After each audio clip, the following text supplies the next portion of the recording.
What's happening, YouTube? It's Simon466cards, and today we're going to talk about the National and specifically the finances of the National. So, when I was at the National this year in Rosemont in late July, this was the scene that I saw, and you can see on the screen. This is from my Instagram account at Simon466cards. Follow me there if you aren't already. It was a throng of people, a big, huge lineup waiting to get in right at 10 o'clock when the doors opened. And I had two thoughts. The first thought, this is a lot of people, like a massive lineup, all waiting to come into the venue. The second thought I had was, well, if there's a lot of people, that means there's a lot of tickets getting sold. So how much money is the National making from running the show every year, and specifically 2023? And that got me to thinking. I was thinking about it on my way home from the National on the flight back. And it just led me to conclude that I can actually estimate the amount of revenue and profit from the National and from them running the show this year. Now, how do you do that? Well, there's three things you need to do. One, you have to estimate the revenue coming in from selling tickets and booths and all that kind of stuff. Step two is you have to figure out all their expenses. You subtract expenses from revenue, and that leads to the profit. Pretty straightforward stuff, right?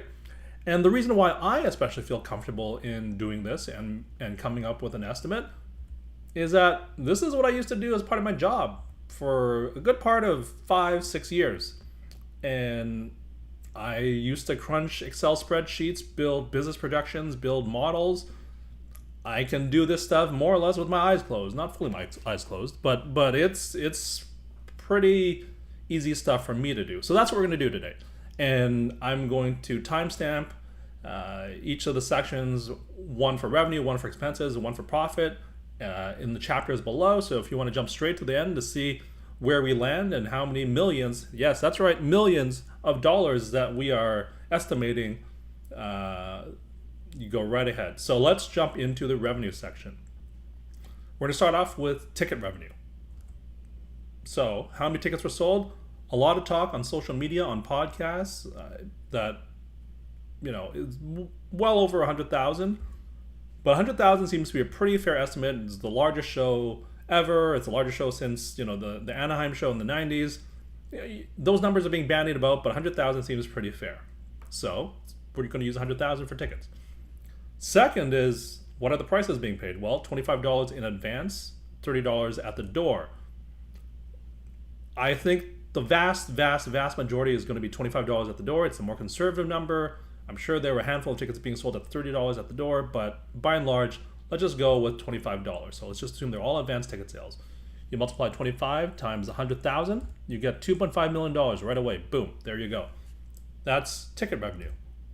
But that's not the only tickets being sold. There's also VIP packages. So I'm going to assume there are 1,000 VIP packages being sold. We don't have the exact numbers, but that's the number I'm assuming. And I know they were all sold out this year, so 1,000 seems like a good number. Here are the various different VIP packages available. If you take the average of all five, you get $264. So you multiply those two together, you get $264,000 in VIP package revenue. So you add those two numbers that I just calculated, ticket revenue and VIP revenue, to get your total estimated ticket revenue. That's $2.76 million. When you compare that to 2022 ticket revenue, $1.57 million, it is a big jump, over $1 million, but keep in mind, you're comparing the Atlantic City show to the Chicago show. Bigger venue, easier to get to for a lot of people, and again, the biggest show they've ever had. That's what we heard over and over and over again. And if you're wondering, where did I get the 2022 ticket revenue number from? Well, thank my wife for this one. She works in the nonprofit space, and when I was explaining this idea for this video to her, she said, well, if they're a nonprofit, then all of their info, all of their financials are available on the IRS website, because they have to send their financials every year to them. And that's where I went to look, and that's why I know their ticket sales revenue. You can see here, 1.573. So we're going to do that check as often as we can to see where we are compared to last year's sales. This number you see here is from 2022. So that's ticket revenue. Let's now look at booth revenues, right? On the website, you can see the full list of 2023 dealers in Chicago. Add them all up, and there was 660 booths, and that's what I did. I counted all of them. Also on the website, there was a payment form for the booths, and you can see it's for the 2023 in Rosemont show. So there's one booth that was for $1,050. There's another booth for $1,295. The average, again, is $1,173. Just do a straight average and assume that to be the average price. And so you get booth revenue of $773,000. But those aren't the only booths that exist, right? There's also the corporate booths. Again, full list of corporate sponsors is on the website. You count them all up, there's 68 of them. The average cost is a little bit harder to figure out because they don't list it on the website because there's such a wide variety of booths available, right? Think of the size of a PSA booth, right? They're taking up like, I don't know how many square feet, but it's not small. Think of a booth like Tag where they had it so that you could actually look in and see how their grading process operates, right? You can peep right in there. Even think of a booth like Sports Card Investor or Fanatics. They had huge booths, right? So while those are the big ones, there's also smaller ones, but I think on average, $20,000 seems to be a pretty good estimate. So if we assume that means we're at 1.36 million, multiply 68 by 20K. So from booth revenue, that means we're at $2.1 million once you combine booth revenue and corporate. It's a big number. It's a big number. Again, we can always compare it to last year. Last year was 1.1, this year is 2.1, so almost double. But I think given how they blew out the size of the floor space and blew out the size of the booths, I think that's actually not that unreasonable. And there you go. Again, you can see here 2022, the booth number from their financial disclosure to the IRS last year. So that's booth revenue. There's also autograph revenue, right? So you can see here, there's an article, I believe it's Sports Collectors Daily, Sports Collector Digest, I forget what. I will link to it in the description below so you can check it out for yourself. But they said they expected 45,000 autographs to be signed this year. So 45,000 autographs. We're going to assume that for each autograph, the National gets a $10 cut on average. So that's what they're going to get. So that means $450K in autograph revenue. There's also other types of revenue that I'm just going to gloss over here. I assume they might get a cut of food revenue and parking revenue. I really hope they're getting a cut of the food revenue, given that there were no food trucks and we were forced to eat that cafeteria food in Chicago. It was awful. It was like, hopefully the only reason they're doing it is because they get a cut of the food because the venue insists on it. So, but you can see it based off of the numbers that I calculated here. You can go through them. The numbers are pretty small. You know, you're in 100K, 35, 37K. So whether or not this is actually happening, in the grand scheme of things, considering that we just saw revenue in the millions and millions of dollars, that this is pretty trivial. So whether or not this is happening or not, it doesn't actually matter. But I thought for the purpose of due diligence, I ran some quick and easy math here. Total other revenue, then, if you add those things up, you know, autographs, food, parking, there's one other one that I haven't included, and that's advertising. I'm going to guess 600K. I believe they have a few things that they offer in terms of advertising. They had the naming rights to the VIP lounge sold. They blast out emails every now and then that have various things advertised on there. And there's just a bunch of signage up in the national floor space. There's also they're also helping with the trade nights. Who knows how that all works? I'm going to assume 600K, and you'll see why in a second. You add that all up, it's 1.2 million. If you look at the financials that they disclosed with the IRS, they had $979,000, you can see here in 2022, which is why 1.2 million seems just about right to me, and why I think 600K to basically add to these to make it a 1.2 million seems about right. So we've calculated all the revenue for 2023 And our estimates, you can see from ticket, booth, and other revenue, works out to being $6.1 million. 6.1 million. I don't know what you estimated or what your estimate would have been if I hadn't done the math, but I'm going to guess it was less than 6 million. It definitely was in my head. So the fact that this number came up to this high of a number, it's a little bit shocking, but I'm pretty comfortable with the math that I have. So 6 million it is. All right, we're done revenue. Let's now jump to expenses. First, we're going to start off the conference center. It's 560,000 square feet in Chicago this year, the biggest space they've ever had. We're going to use 15 cents per square foot per day. How do I get this number? How did I even arrive at this number? This seems totally random. It's actually not random. On the website of the IX Center being in Cleveland and the host of next year's National, they talk about the minimum daily rate for lobby space, which is basically overflow, is 30 cents per gross square foot. Now, when you're the National and you're renting out a space, 500 plus thousand square feet for multiple days, basically a week long, you're not going to pay the minimum rate. You're going to pay something less than that because of the quantity discount that you're going to get, right? So I'm assuming it's half of that, which is how we get to 15 cents per square foot per day. We're going to assume 5 days because you can see the IX Center offers a complimentary move in and move out day for each show that they're not charged for. I'm assuming that also applies for the National. So that's why we're showing 5 days. You add that all up or multiply those, not add. And the 2023 leasing or rental cost is $420K. At first blush, that seems like a lot, almost $500,000. But you can always look at the financials. In the financials, they say that in 2022 in Atlantic City it was $264K. But this was a much bigger space in Chicago. So let's look back to 2021 in Chicago and what the leasing cost was. It was $371. $371 to $420, pretty close. That sounds about right to me, given that they used much more space this year than last year. Let's keep it going.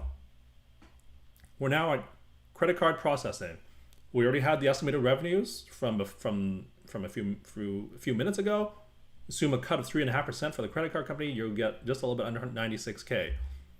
In 2022, according to the IRS filings, it was about 75K. So given that they sold more tickets this year than last year, biggest show ever, yada, yada, yada, I think this number is pretty good. This estimate's pretty good, a little under 100K. There are some insurance and other admin costs that I'm going to estimate. You can see the 2022 value there versus my estimate this year of 25K for insurance versus 20K for last year. Office expense bumped it up a little bit. Marketing expense bumped it up by 50% actually, from 50 to 75K. The interesting one here is travel, because they don't have a value for travel. It was zero in 2022. That's because every second year, the show's already in Chicago. You don't need to do any scouting, so that's why it's blank.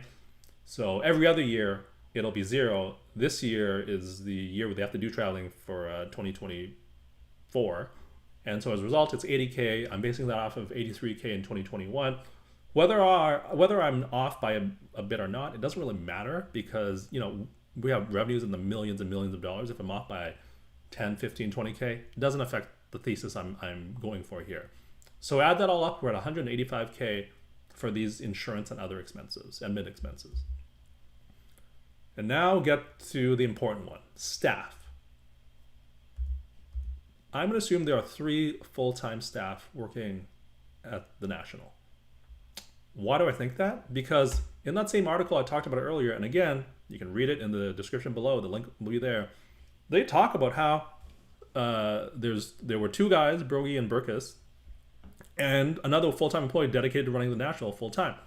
So they literally tell me in this article that there's 3 full-time staff. So if we have that, 3 full-time staff, we assume we pay them 100K a year. We assume they have benefits, also known as fringe costs. In Canada, we use 30%. I assume in the US, 25% is probably an okay number to use. So you multiply those things together, you're at 375K in staff expense. Full-time staff expense, I should say. Now, talking about the management company bonus. So the National isn't run by the people who own the National. It's run by a management company that they hire. So you would assume they would put an incentive bonus or incentive structure in place to pay them out a bonus each year, depending on how much money they bring in.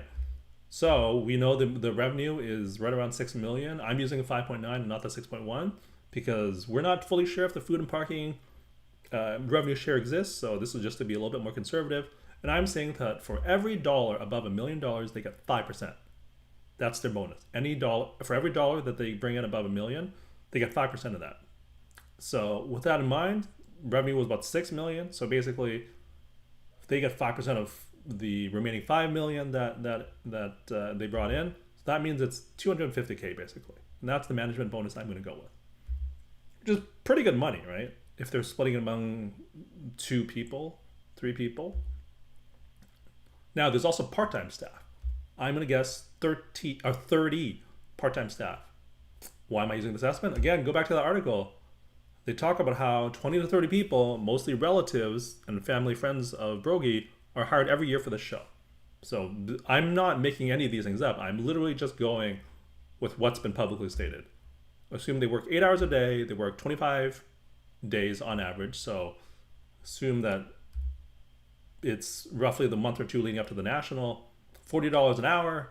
Multiply all those things all together. Part-time staff expense, 240K. All right. Now we have to talk about the week of on-site staff expense. So we have to hire a bunch of people to work the event, right? So we're going to assume 500 staff. That includes people giving directions, people giving you your wristbands at the front door, people selling tickets on site, people giving directions, whatever they may be. There's a bunch of people running around doing a bunch of stuff. Now, and again, whether or not it's 500, 600, you'll see in the grand scheme of things that doesn't actually matter. Just as long as it's in the ballpark, right? So 9 hours a day is when the national is running, with some pre and post. 6 days worked because even though the national is 4.5 days, you need a day before and after to set things up and help with or training as well, that kind of stuff. You assume they get paid $25 an hour because they're on-site staff. They probably paid a little bit less than some of the more skilled staff that are brought in the month of. Add that all together and multiply that all together, you're at 675K, right? And then, last but not least, police and security. I'm going to assume there's 80 police and security staff. So that's everything from the cops directing traffic outside the venue because traffic is a monster during the national, to undercover officers that they hire, to all the people working the doors in terms of security. 80 people in total. Again, whether or not it's 80 or 90 or 100, as long as I'm in the ballpark, and you'll see why, that's all that matters here. 10 hours a day, it's roughly how long the national is, give or take a little bit based off of at the end of the show, at the beginning of the show, as people arrive early and leave late. 4.5 days worked because there's a shorter day during the early part of the week. And assuming, because these are obviously very trained and skilled people, you're paying them $100 an hour, that works out to being 360K. That's why, in the grand scope of millions and millions of dollars in revenue, whether this is 360 or if I'm off by 10 or 20%, that's only going up to 450 if it's 20%, right? Grand scheme of things, 360K is a good enough estimate for what we're doing here. So you add this all together. As you can see, this is my actual screenshot of my Excel spreadsheet based off of all the things I talked about and all the assumptions. That adds up to $2.62 million. And so remember the calculation before, revenue minus expenses equals profit. If we do that math, it's 6.1 million in revenue, 2.6 million in expenses, which means the profit from the national running the 2023 show in Chicago this year was $3.5 million. $3.5 million of profit, of income from the national this year. That's a lot of money. Here's my question. The national is supposedly a non-for-profit company. So they just made $3.5 million this year. I'm sure in 2022, maybe they didn't make $3.5 million, but they probably made good money there. 2021, 2020 there was no show, but 2019, 2018, there's many, many years of profit. So kind of leaves an obvious question. Where's all this money going? And that's going to be the topic for my next video, which comes out in a few days. That's it for this video. I would love to hear your comments on what you think of the video, what you think of my assumptions driving the estimates. Is there a type of cost that I'm forgetting, an expense that I'm forgetting? Do you think this raises some questions? Let me know in the comments below. But that's it for this video. Thank you as always for listening and watching, and I will talk to you all soon. Cheers.